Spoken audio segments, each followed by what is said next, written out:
up? This is Coach Mo. Listen, I still keep getting a lot of questions about burning belly fat.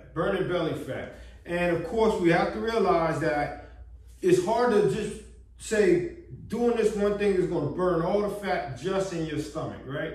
Because fat's all over our body, and our body decides kind of where the fat's going to burn off from. But a good idea is to just try to reduce body fat, and then along with that comes the belly fat goes as well. You got to remember that your body doesn't always see fat as a bad thing. Your body sees fat as, part of survival, and fat is important to your body, right? But what we want to do is try to reduce it, so then you have to take reduction steps. But you have to understand that belly fat cannot go away just by doing a whole lot of crunches. That's not what's going to do it. Now, we work our abdominal muscles, our core, because we want to have strong core stabilization, right? We want to have a core that's strong enough to keep us from rotating when we don't want to, and that's able to help us to rotate when we want to. Amongst other things, your core helps you with your posture. Those are all important things. So yes, go ahead and still work out your core, but a lot of times we do different exercises working on the core muscles anyway, but it's great to target them, right? Because we need them, especially for those of us that sit down a lot all day. Our core muscles are constantly in a weakened position as opposed to days when people stood up a lot. All right, so I say all that to tell you, we do want to still work your abs, but you have to understand that working your abs alone is not going to give you a flat stomach or reduce body fat. So I think of it like doing a bunch of sit-ups or just a bunch of crunches. I think of it like, okay, you ever have like a blanket, you have the tent, right? The blanket tent, and all the kids are under there playing around and everything. Now, you can't see exactly what's going on under there. No matter what the kids are doing under that blanket, the blanket is still up. It's still up, right?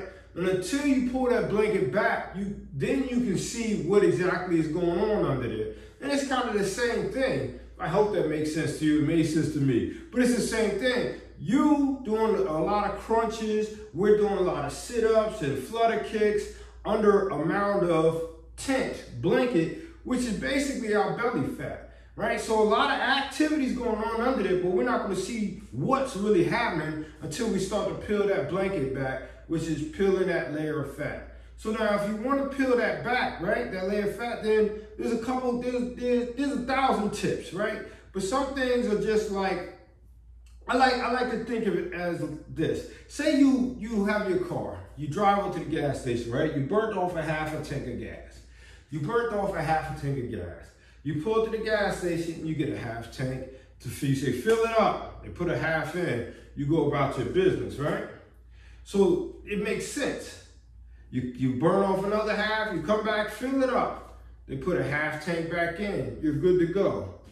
But now what happens if you burn a quarter tank and you come and say, give me a half tank of gas, right? So in your gas tank, there's only room for that quarter that you burnt off. So where is he going to put the other quarter of gas that you just asked for? Well, he's going to put it in the fuel can, right? And then put the extra fuel in the trunk of your car, for example. And then when there was the fuel shortage, people were showing up and they had cans and cans and cans. So once the car was full, the vehicle was full, then it kept putting extra, and putting that in the trunk of the car or in a pickup truck or whatever the case may be. So that was good. They had storage for emergencies, right? But meanwhile, the car is now heavier. You see where I'm going with this, right? The truck is heavier. So because it's carrying more fuel than it needs. Which is smart in the shortage. But if there's no shortage, why put more fuel, into the vehicle, into the trunk if you're not going to need it? And that's what we do sometimes with the eating is we burn off a certain number of calories every day, right? And then we fill back up. That's what food is. Food is fuel. It's fuel for survival. You know, people didn't, when the mankind first, you know, started eating, they didn't eat for luxury. We ate because we needed the energy to survive. You know, now as times have changed and we mass produce food and all this, we eat it for luxury and to stay over full at times. And I'm not telling people to count calories, but to kind of take a common sense approach to your eating and start to realize when you're full. When you're full, have you had enough? And sometimes that does include counting calories, you know, and nobody likes to hear counting calories, but counting calories for a little while may help you to sit back and say, okay, so you can use MyFitnessPal. That's a cool app for it. And you start counting your calories, understand how many calories you're burning on a daily basis. So if you have like an activity tracker, your Fitbits, Apple Watches, they kind of give you an idea of what you burn as far as calories every day. And if your watch says, hey, you're burning 2,000 calories a day, and then you're inputting your food and it says, well, you're eating 3,000 calories a day, then there's 1,000 calorie difference. And over time, you know, you're going to gain weight. So let's just say I'm burning 2,000 calories and eating 2,500 calories. So that's 500 calorie difference every day. So in a week, I'm gonna gain about 1 pound. You know, there's some other science in it, but in a week, I've digested 30,500 calories more than what I burnt. So over time, I'm going to gain weight that way, right? And that's where counting calories does come into place, is understand, just as a tool of understanding how many calories you really use every day as opposed to how many calories you're intaking. Remember what I said about that vehicle, right? We keep putting more fuel, eventually we gotta put it in the trunk. Some people call that junk in the trunk, right? So if you wanna start losing that weight, then you try to level it out a little bit, you know, cutting back on what you're eating. And on the other side is increasing your daily activity. So I have people that they're like, I exercise this many times a week, but I'm still not losing the weight. And that's a frustrating situation, and I can definitely understand that. So one thing I say, besides the count of calories, is also to understand that every calorie is not the same. Meaning, a calorie is a calorie, but the makeup of the food that you're eating is a big difference. For example, 100 grams of steak is 270 calories. That takes time to just eat. It takes time to just eat 100 grams of steak, as well as for your body to digest it. Now, what that is healthy animal fats, and I don't want to argue, right? I know some people don't eat meat, I do, right? So you're getting fat, you're getting the protein, and that's stuff that, you know, it takes time to digest. The fat is good for your energy. The protein is great. The amino acids to help rebuild your muscles. But that steak also keeps you full. It keeps you full. Now, by the other token, I can go get a Little Debbie honey bun. And we know that Little Debbie honey bun is only this big. Years ago, it was bigger, right? But now they're really small. But that one Little Debbie honey bun is 220 calories. And you know that thing, that's 2 bites. That's 2 bites. It's down in your stomach and you're still hungry. So now you're gonna have that honey bun and you still got room for your steak, as opposed to having a steak and being full. Not that just 100 grams of steak is gonna fill you up, but there's a big difference on the impact of your body when you have that honey bun versus steak. So I would tell you, look at the quality of what you're eating, and what we call those are called your macronutrients. So you start talking about carbohydrates and sugar. Well, sugar with your carbohydrates, your protein, your fat. Sometimes I know it can get really confusing because there's so much information. It's like you don't know anything, and then all of a sudden, so much information is coming at you. right? So, and that's why I tell people, you know what? Try to get back to just eating natural food. You know, as natural as possible. I'm no scientist. I don't know what they're doing between the farm and the grocery store. But what I do know is that a piece of steak is going to be more beneficial to my body than that honey bun.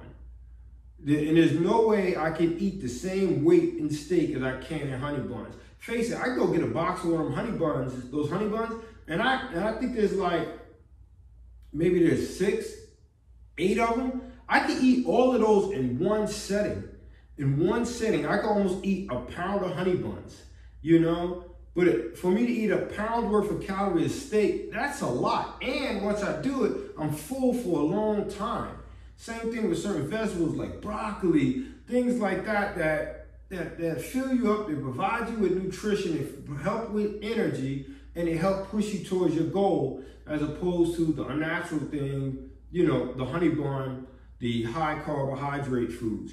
Now, do I have carbohydrates? I'm gonna tell you right now, if it's my birthday, if it's your birthday, I'm gonna sit down, I'm gonna have me eat my ice cream, I'm gonna have me my cake, you know, I'm gonna dress it up. I'm gonna eat and I'm gonna enjoy. But in my mind, I already have an idea of, well, what did I eat?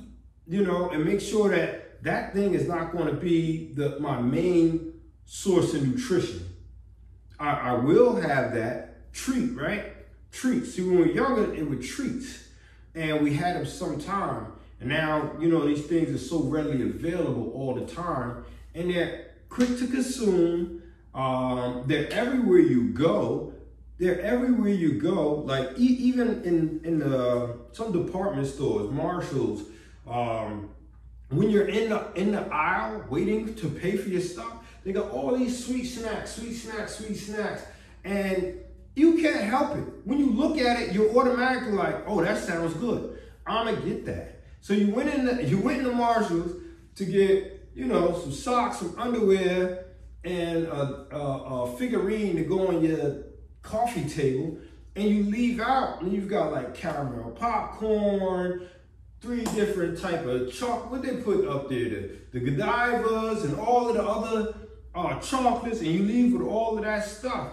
And it's hard, and I understand, because we know the stuff tastes good, and our bodies are automatically reacting. The mouth is salivating, and that's a hard fight. But what I want you to do is be more mindful of it. Be more mindful and say, well, where's this going to take me? Where's this going to take me as far as my goal? All right, so back off of the department store. But start understanding your macronutrients. Do some reading. If you have any questions, I'm no dietitian, I'm no nutritionist, but I'm a person that had to lose a lot of weight, a lot for me. And everybody has their own health standard. But some of the things that I talk about are just things that worked for me, Take my, you know, I always tell people, I said, you know, one time I told my wife, they're making these pants smaller. And my wife just looked at me and I understood that look is, nah, the pants are not getting smaller. Size 36 is a 36, bro. You're just a 38 now. You know, so I had to come to that reality, and the information I put out is not exactly, hey, you better do this, but I'm telling you, these are the things that work for me. And right now, I'm the size that I was when I was, I'd have to go back like 20 years to say this is the size I was 20 years ago. Yeah, about 20 years ago, I was the same size. So that's a big deal to me. I just want to keep putting this information out for you, right? So we talked about not putting too much fuel in your tank. We talked about just doing a lot of stomach exercise alone. You know, it'll strengthen your core, but not directly reduce belly fat. What do we say? Your macronutrients, you know, make sure you're getting that protein, also fiber, trying to avoid the sugary food, right?